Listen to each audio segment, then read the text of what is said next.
Bismillahirrahmanirrahim. Assalamualaikum warahmatullahi wabarakatuh. Innal hamdalillah wassalatu wassalamu ala Rasulillah wa ala alihi wa ashabihi wa mawalah. Wa ba'd. Ikhwana fiddin rasyadakumullah. Ibnu Qayyim al-Jauziyah rahimahullah mempunyai buku yang sangat bagus. Judulnya Ighatsatul Lahfan min Masaidi Syaitan. Menolong hati dari buruan setan. Ini kalau nggak salah sih dulu ada terjemahannya, judulnya manajemen hati ya, atau manajemen kolbu. Saya lupa udah lama sekali itu. Jadi dalam buku ini itu sebenarnya Ibnu Qayyim itu hanya membahas tentang masalah hati dan bagaimana syaitan itu menggoda hati manusia. Nah, di halaman 561 ada pembahasan yang menarik dari Ibnu Qayyim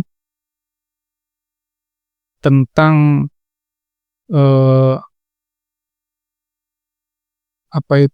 dua fitnah ya yang paling berbahaya bagi manusia. Dia mengatakan ya bahwa al-fitnatu naw'ani. Fitnah itu ada dua macam. Pertama adalah fitnatus syubhat. Fitnah syubhat. A'zamul fitnatain. Fitnah syubhatnya adalah fitnah yang paling besar ya. Paling berbahaya dari dua fitnah yang ada. Yang kedua adalah fitnah syahwat. Wa qad yajtami'u bil 'abdi ya. Kadang-kadang ya kedua fitnah ini, fitnah syubhat dan syahwat ini berkumpul pada diri seorang hamba, wa qad yanfaridu. Dan kadang-kadang mungkin dia hanya terkena satu fitnah saja ya. Beliau kemudian menjelaskan fitnah syubhat itu. Syubhat ini kalau bahasa sederhana kita ya apa ya? Sesuatu yang meragukan ya. Sesuatu yang bikin kita bingung ya terhadap agama kan.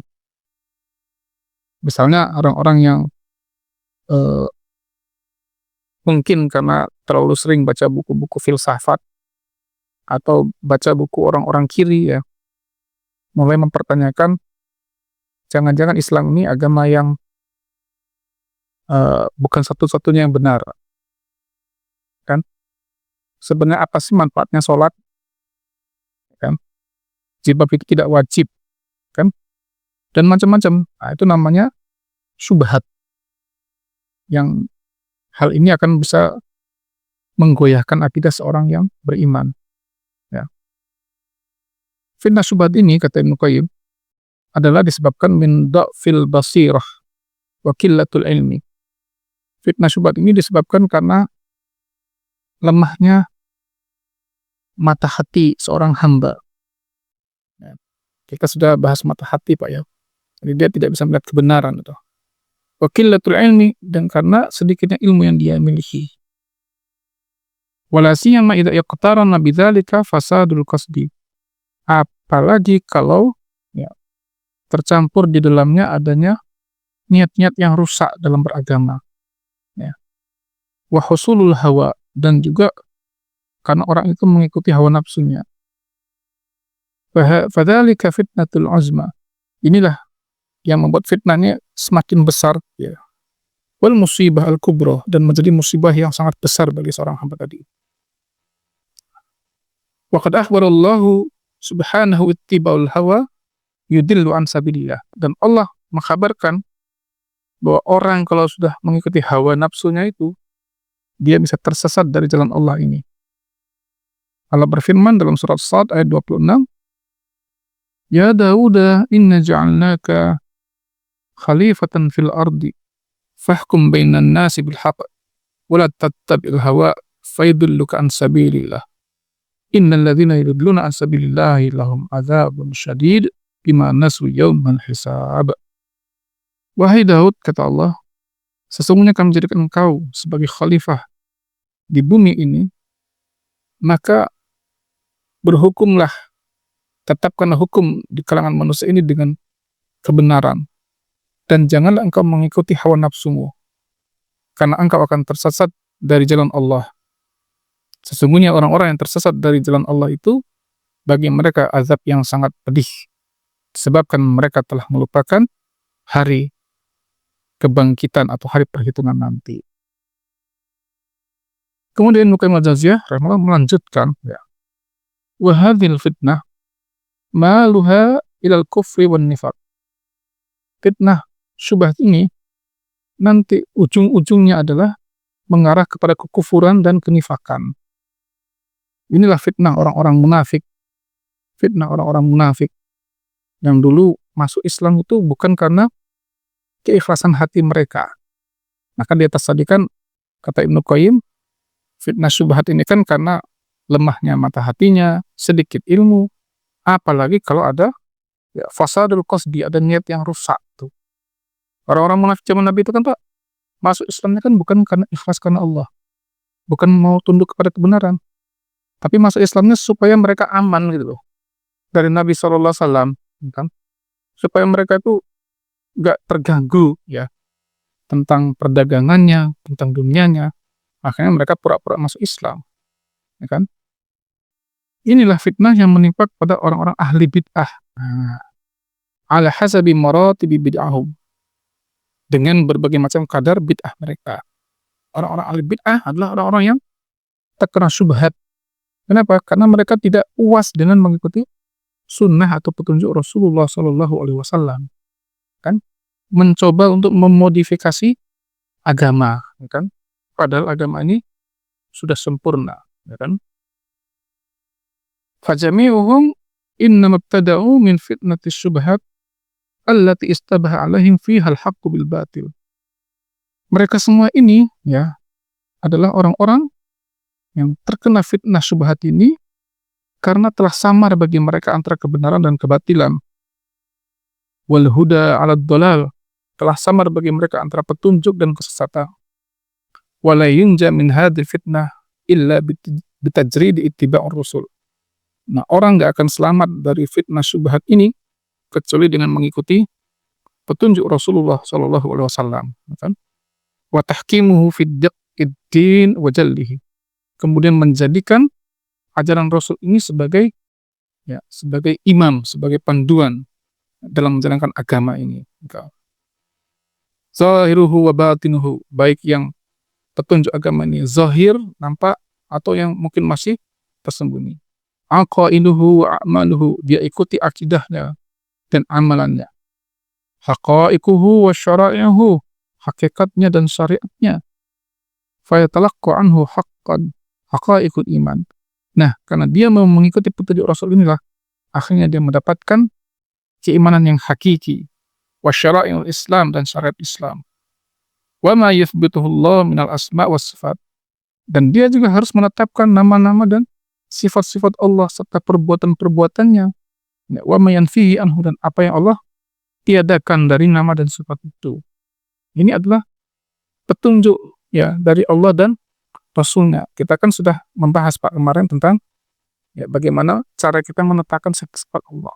Kenapa banyak orang-orang yang menyimpang dari jalan kebenaran ini dikenakan terkena syubhat dari orang-orang Yunani filsafat yang mana lebih mengedepankan akal mereka daripada wahyu Allah Subhanahu wa taala dan petunjuk Rasulnya Muhammad sallallahu alaihi wasallam.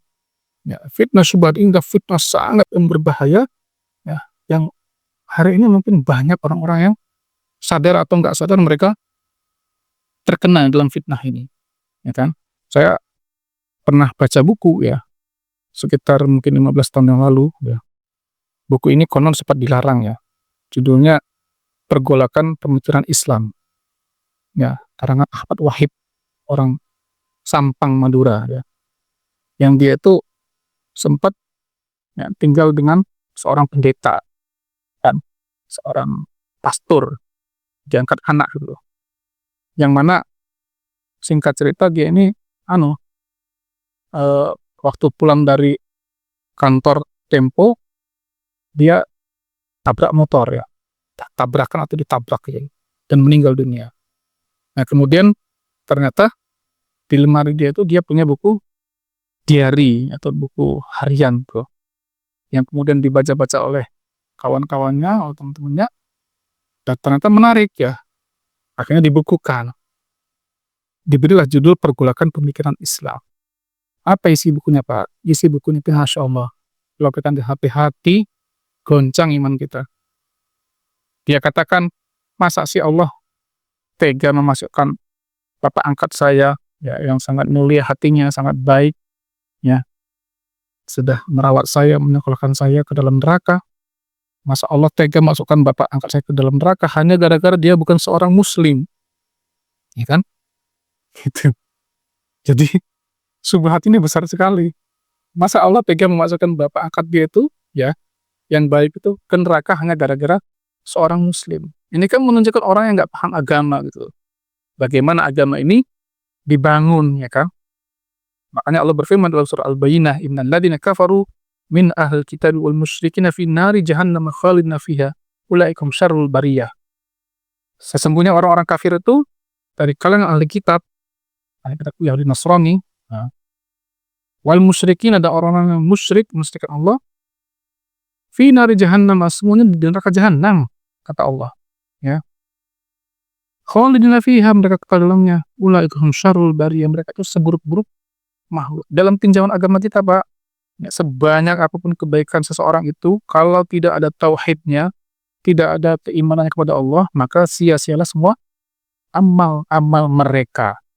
Sebaliknya, kalau dia seorang muslim, walaupun sedikit yang dia lakukan, itu akan berguna, menyelamatkan dia di akhirat nanti. Seperti nanti kalau kita baca kitab Tauhidnya Syekh Muhammad bin Abdul Wahhab rahimahullah, ya, ada hadis dalam Sahih Bukhari itu, seorang hamba yang kelak ditimbang di hari kiamat, diperlihatkan catatan dosanya sejauh mata memandang. Saking banyaknya dosa dia Pak, ditimbang itu ternyata dosanya lebih berat daripada amal-amal baiknya. Lemas dia, mau digiring ke neraka. Tiba-tiba berlarilah, ya, sebuah bitokoh. Bitokoh itu kartu kalau bahasa kita. Kartu yang bertuliskan La ilaha illallah, yang dulu pernah dia ucapkan di dunia. Bitokoh ini berkata, ya Allah, aku belum ditimbang. Gitu. Lalu ditimbanglah bitokoh itu, dan ternyata akhirnya memberatkan amal-amal soleh. Masya Allah. Lalu dia diampuni Allah Subhanahu wa Ta'ala. Inilah namanya fadilah tauhid, keimanan, yang orang kalau nggak paham, nah, nanti yang diikuti adalah hanya perasaan-perasaan dia gitu loh. Ya, masa, nah, ya kan, masa gitu. Jadi kayak yang Ahmad Wahib katakan, masa bapak angkat saya, ya, masuk neraka hanya gara-gara bukan seorang muslim. Ya itu dia masalahnya. Ini kalau orang yang paham agama, dia tidak akan mempertanyakan hal-hal yang sederhana seperti itu. Wallahualam bishawab, mudah-mudahan sering bermanfaat. Insyaallah nanti kita lanjutkan dengan fitnah yang kedua, yaitu fitnah syahwat. Barakallahu fikum. Assalamualaikum warahmatullahi wabarakatuh.